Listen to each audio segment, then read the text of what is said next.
All right, this morning we're going to do a quick video here, and this was kind of an interesting issue that a DBA team ran into the other day, where you have a column that is set to allow null values, and one of the application changes is that we no longer want to allow null values.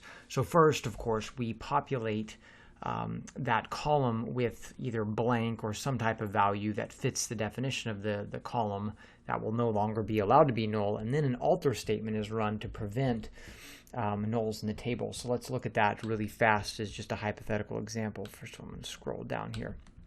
So you can see, and what happens, by the way, is the log starts to grow on the alter statement, and it is somewhat, counterintuitive. It may not seem like that would occur. So we, of course, select the database context here. You can see I create a table, populate some data. At this point, I'm using 36% of the log, right?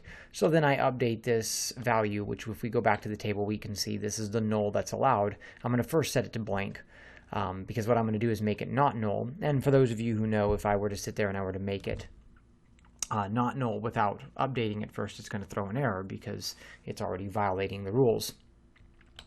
And so I update that. Now in this case, what I wanted to do, you'll see that the log is 40% used. I wanted to run a checkpoint, because if I didn't run a checkpoint, then this output would include all of this right here, right? So I wanted to make sure that the log is only going to include what happens after that. So I run a checkpoint. This verifies there's only a couple of records. I'll remove that.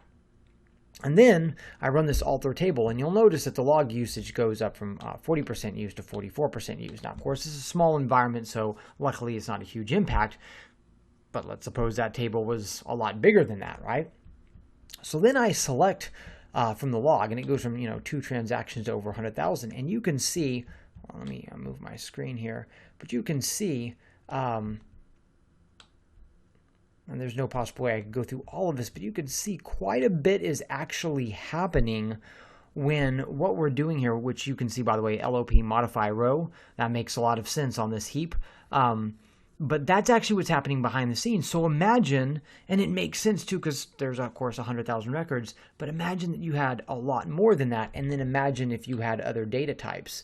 So just kind of to look that you may not expect that to occur, and there's actually there were some questions that were asked about this, but that's actually what's happening behind the scenes, and that's kind of what I wanted to see. I was like, I'm kind of curious to see what's going on in the log when we go look at that. So when you change a column from null to not null after doing the update with the null values, keep in mind there may be an effect, or there will be an effect in your log, depending on the situation, that may actually cause some issues. So make sure your log settings are going to handle whatever growth is going to come out of that.